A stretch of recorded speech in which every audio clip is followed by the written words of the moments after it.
Hello everyone, my name is Marlene Carden and I'm happy to present to you today the new features in our June 2025 release of FormuSense. So these involve time series process data or kind of batch features and handling of quality replicates. What I'll go through today is a brief introduction to the FormuSense software, and then I will do two different demos. One is on the time series features where you can see a screenshot kind of here. And then the next will be a demo on the quality replicates and our new stats feature. So as a brief introduction to FormuSense, it is our software that follows our proven framework for manufacturing analytics and rapid product development in a no-code platform that really streamlines the workflow.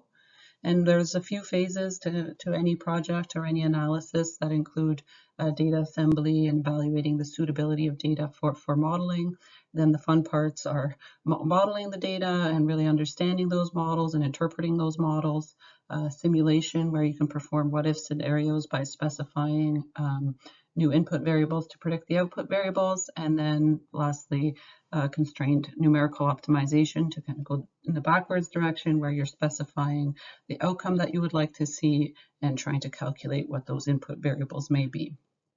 And I think the best way to kind of understand the software, if you're new to it, would be to access some of our past webinars, and that you can find that by following this QR code and going to our website and listening to some of those past webinars to understand those things. Just a brief history of our software releases here. We started releasing it, the first release was in December of 2021. And then we had 6 major releases where we kept adding features, and now we're just adding kind of smaller features as we go along. And so for this release, yes, as we mentioned, it's the time series data and handling of replicates that's now available in this June 2025 version. Now I'm getting into the demo for the time series features, and we are going to use an example here for that. Which is this bioreactor example on this slide. So the goal of this analysis will be to predict a key quality metric from batch process conditions. And the data set actually includes data from 2 different reactors. They're supposed to be identical. And so there's just over 60 batches, or around 60 from each bioreactor. It's a 4-stage process. So as the batch progresses, kind of goes through 4 stages, A, B, C, and D. And we've reduced the data set somewhat for this demo just to make it not very complicated. I'm just including 5 process variables, things like pH and temperatures and jacket temperatures and weight and so on, and then 1 quality metric to be predicted. Now, just as a recall, you could also include more data, such as the formulation, like their ingredients that were used, that the ratios that they were used at, and any ingredient properties that you may have in order to kind of take advantage of the full framework in FormuSense. But for this particular application and this particular demo, we're keeping it quite simple and just using those 5 process conditions and 1 quality metric. Now, some of these plots below I'm showing and explaining here. So this is the pH plot. This is the pH here, where you see for 3 different batches as the pH progresses throughout the batch, and you see some spikes, and typically it's around neutral. And then this is for one particular batch. In this plot, you see 2 of the variables. So you see a reactor temperature and the variable called weight. And of course, now that we have 2 variables, we have to scale them between their min and max. And you see here, for example, temperature starts up high and then it goes down low in phases B, C, and D. Whereas the weight starts on the lower end in phase A and then starts to increase in phase C and slowly increase in phase D. And then in FormuSense, you'll want to calculate various features of what you see varying in these plots, things like averages per phase, minimum values, maximum values, slopes, and so on will be calculated in FormuSense, and you'll be able to select those calculations and then use those metrics that are calculated in order to use them to predict the quality. Okay, so I just want to briefly go over the data that we'll be importing for this application. So we have two tabs. One is with the time series data and one is with the Y data, or that quality metric. So in order to format the time series data for import into FormuSense, you need to have the first column as the batch ID, and then it's just every time point, or every time point is listed one below the other. So we have for batch, for example, 834, we have the data for phase A, and we have the pH, the jacket temperature, the weight, and so on.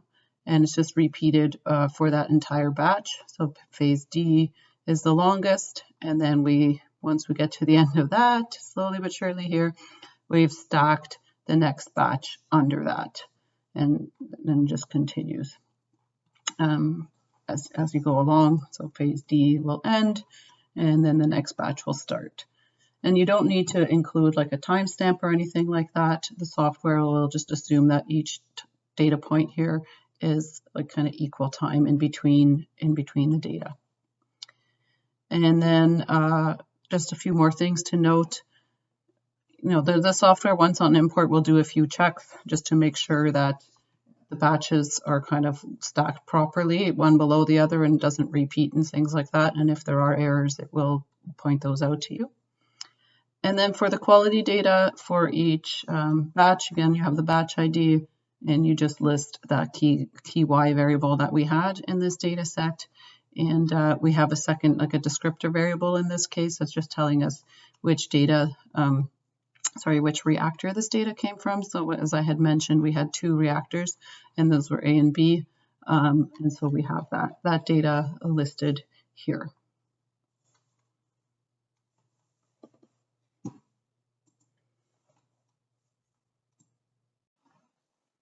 So now I have FormuSense open, and we can go ahead and load in our data. So I'm going to import that data that we had just seen in the previous slide. And in FormuSense, you need to specify what kind of data each worksheet is. And what's new, of course, in this release is this time series process data, which we're going to specify this as. And then we have quality data. And that's all we have in this Excel workbook. And so we can go ahead and load that in. And it's very quick, and it's just a quick warning to tell us that there's no formulation data in this case. And so we load in our various blocks of data into this data tab. And in this case, like we had mentioned, we just have process conditions and quality data. So the time series data goes under process. And I'll start here by showing you the quality data. So we have this key quality metric. We have a little bit of missing data, 80.89%. I think one of the batches is missing. And then we have this descriptor variable that we need to set. That's whether or not it's reactor A or B. And now in the process conditions, when you have time series data, it simply lists all of the batches, but there's no features yet. And so we have to get to go in and calculate those features. So that's what we will select now. And so this is this kind of feature dialog here, and there's a few things that we can specify and do here. So the first thing to do is, if you have your batch split into stages, we can specify the stage variable. And also, when each of the data points are loaded in, if they're like, say, 5 minutes apart or 1 hour apart or 1 second apart, you can specify that. So any duration type of feature is calculated in the correct units. So now I'm just going to set this. And what you'll see here then is a table form where you have those 4 stages, A, B, C, and D, and also all. So if you want to calculate features over the entire trajectory data. And then you'll have the various variables that you have. We had those 5, and FormuSense adds in a time also, so you can calculate the duration for each phase and the overall batch if you so choose. And then the other, for normal variables, the features that you can calculate are things like average, standard deviation, mins, time to min, max, time to max, the value at the start, the value at the end, and a slope if you so prefer. And then there's various tools here to kind of include all, exclude all, apply to all the stages, and so on. And so typically before I start choosing features, I like to get a better feel for my data using some plots. So what I'll do here is I'll select, we can plot for multiple formulations or batches. And so I'll select that here. I'll just select a few of the batches and I'll plot, say, pH. So we can plot that and we can see how a few of the batches behave. So we see that neutral pH and then that little dip and that increase. You can also look at all of the variables like jacket temperature. We see this kind of behavior here. And we see a few of the batches have this interesting little dip that might be important. For weight, we see how it moves over various batches and we see kind of like there's a difference near the end.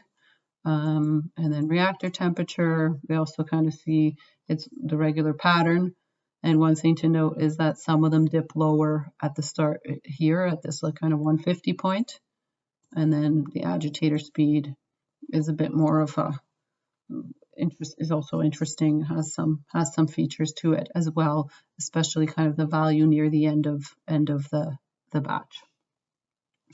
We can also look at multiple variables for a given formulation. So let's just pick one here and add kind of two variables, and we can see for each batch or for this batch how these two variables, jacket temperature and reactor temperature, behave. And when you're plotting only one reactor, or sorry, when you're plotting only one batch, you also kind of get those stage variable markers to see where the stages start and end. You can't do that when it's multiple formulations because they may not be all of the same duration for each of the stages. And then we also have another tab here that's just going to show you which stages or what features you configured in case you're kind of starting to lose track. So what we'll do here is start calculating some features. So something that would be interesting, of course, for for the overall batches, let's just calculate the average for each of the variables. So all variables in this stage, we're going to calculate the average. And this will also put in the duration for us. So that's what we'll do for all. And then for the second stage A, again, we'll just do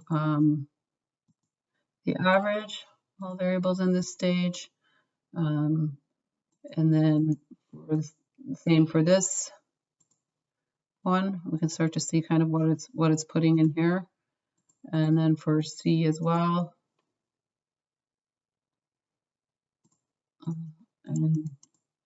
And then for D is where we're going to make some changes. We're going to include the average.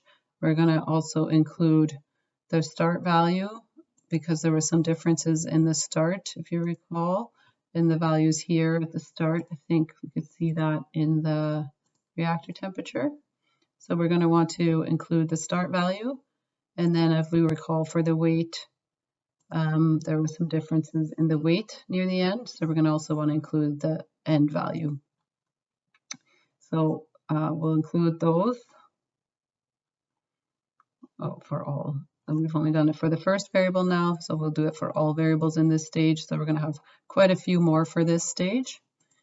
And then I believe we also were interested in the jacket temperature dip that we see here. So let's just include for overall the minimum jacket temperature. We can also include.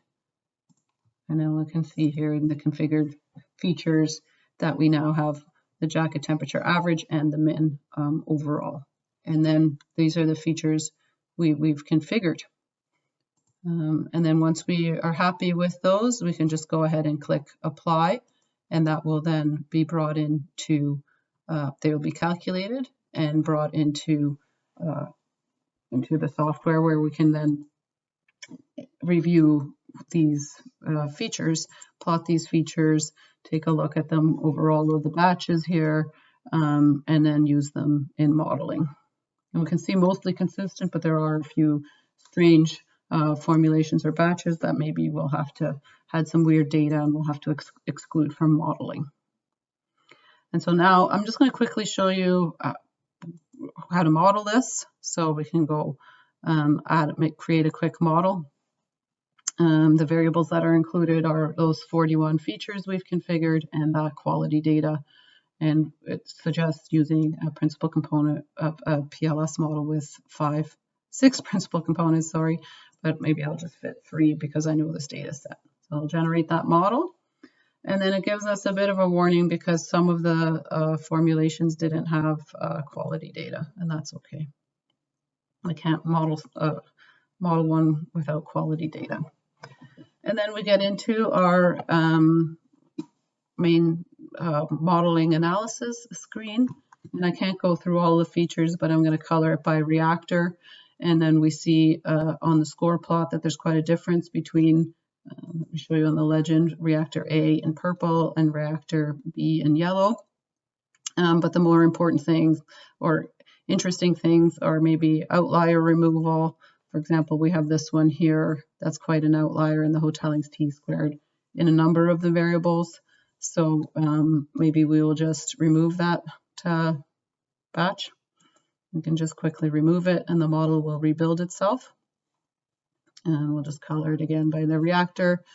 And then we see kind of fewer outliers, and we can go through then in the interpretation and see which features are picked up as to be the most important for predicting that quality metric. So we have the observed versus predicted plot here. It's not the greatest model. Like I had said, this is a reduced data set, but it still shows the features. We can sort these and we can take a look here at what might be interesting. So it's saying in the phase D, the last value of pH at the end of the batch essentially is important. And we can kind of check some of those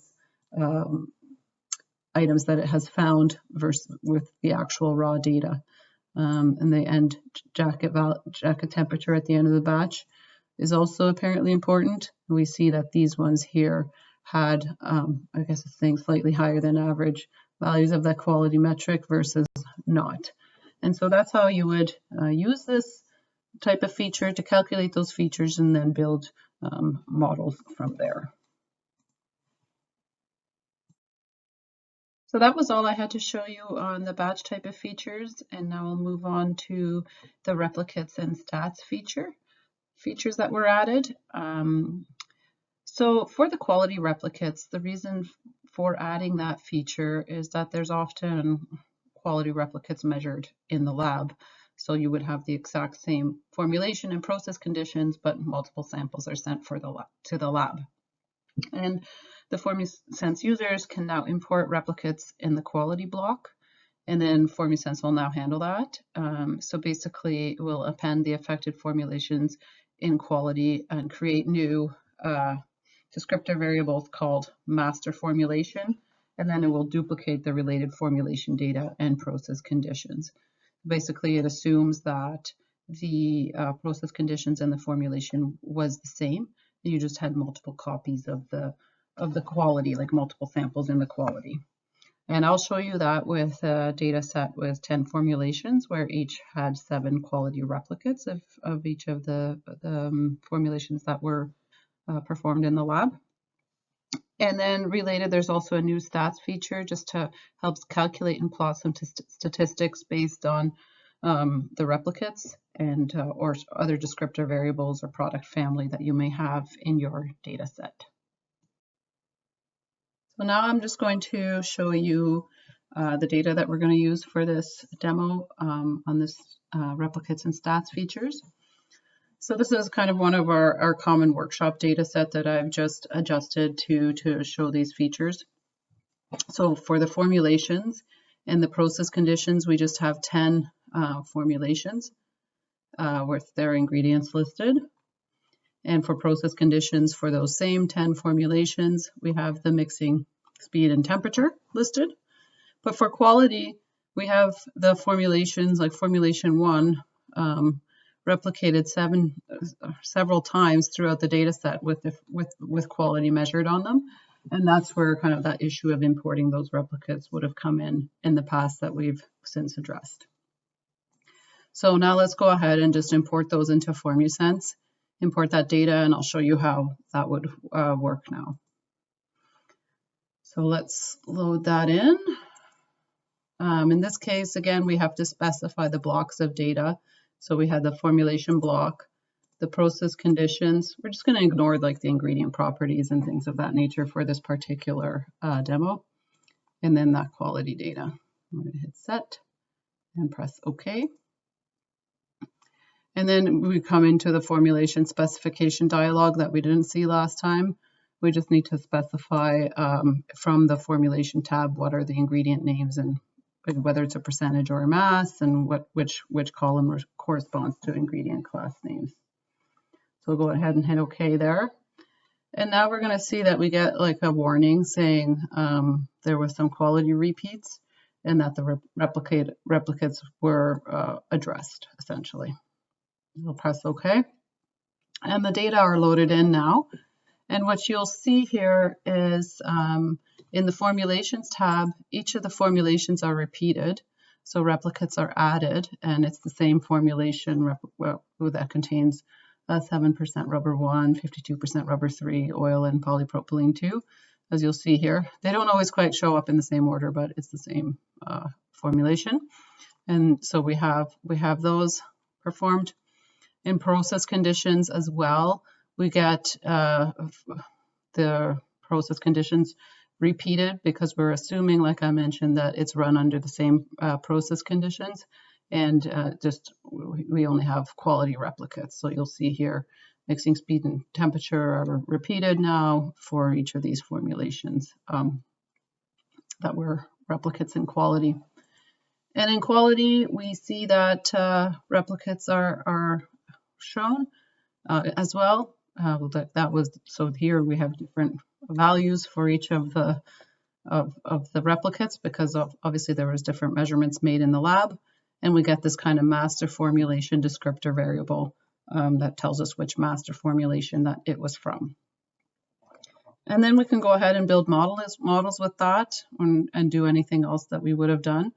The only thing that's changed now in modeling for this, when the software kind of defaults on the training set and validation set, we don't just use every fifth, we use every fifth master formulation just because for good modeling practice, it doesn't actually make sense to have one replicate in the training set and the other one in the validation set, for example. So we just put a whole group of them, every fifth group or master formulation, into the validation set. Now we won't do any modeling or anything in this demo, but I'll just quickly also show you that stats feature that we've implemented. So now in any of your blocks, like your process blocks or your quality blocks, and even in mixture properties, if you have any kind of descriptor variable, so master formulation, product family, or any other variable that you set as a descriptor variable, such as like which reactor it's coming from in the previous example, you'll now have this option to see the stats feature. And what that is showing you is just various stats based on that descriptor variable. So you can choose which descriptor variable to calculate group statistics by.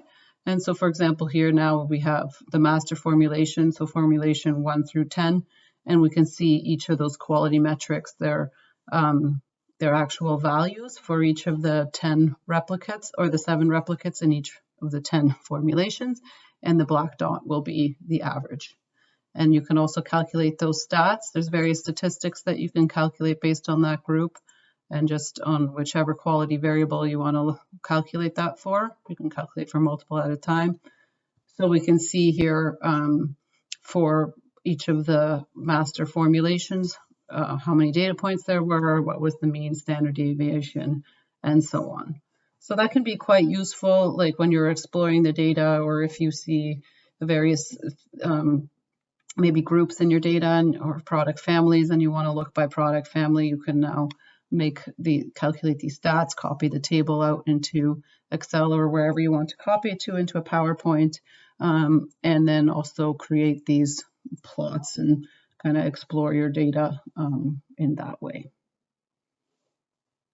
That's all I wanted to show you for that, these features.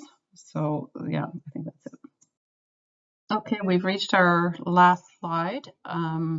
If you're interested in getting started with FormuSense, I would recommend getting started with a 30-day trial. That's on our website, and we'll send you a tutorial and tutorial data set to get going. And then from there on, of course, we have annual subscriptions and various licensing options, and also consulting services to help you get started. And you can follow along on our website and go on here to attend any future demos, workshops, and courses that we may have coming up. So thank you very much for listening to this today. And if you have any questions, feel free to email Kristen or myself as well.